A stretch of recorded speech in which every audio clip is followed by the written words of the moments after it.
મારું સ્વચ્છ આપણા એવા બ્લોકમાં ચાલો તમને કોઈ વાડી દેખાડીએ.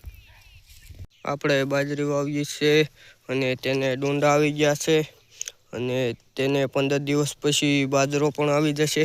પછી આપણે એને લણવા પડશે અને તમે લણવા આવજો, કોમેન્ટ કરજો.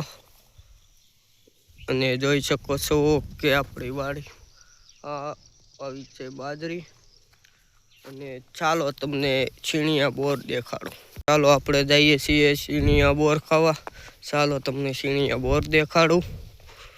જોઈ શકો છો આ બોવડી છે અને તેમાં છીણિયા બોર આવ્યા નથી. જોઈ શકો છો, જુઓ તેમાં નથી આવ્યા. ચાલો તમને છીણિયા બોર હોય તે દેખાડો.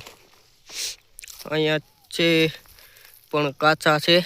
ચાલો તમને પાકલ દેખાડું. ચાલો મિત્રો, આપણે આવી ગયા છીએ બોરીએ અને આપણે વીણીએ છીએ બોર. અને જોઈ શકો છો મિત્રો, અહીંયા બોલ પાકર છે અને આમાં કાંટા પણ હોય છે.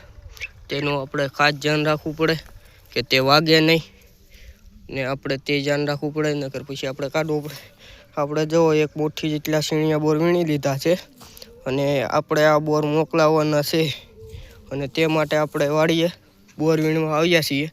અને તે બોર વીણવા માટે આપણે અહીંયા ઘરની વાડી આવી ગયા છીએ.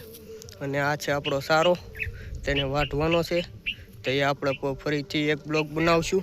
અત્યારે આપણે છીણિયા બોર વીણીએ છીએ. તમે લાઈક કરજો, સબસ્ક્રાઈબર કરજો. છીણિયા બોર ખાધા હોય તે કોમેન્ટ કરજો.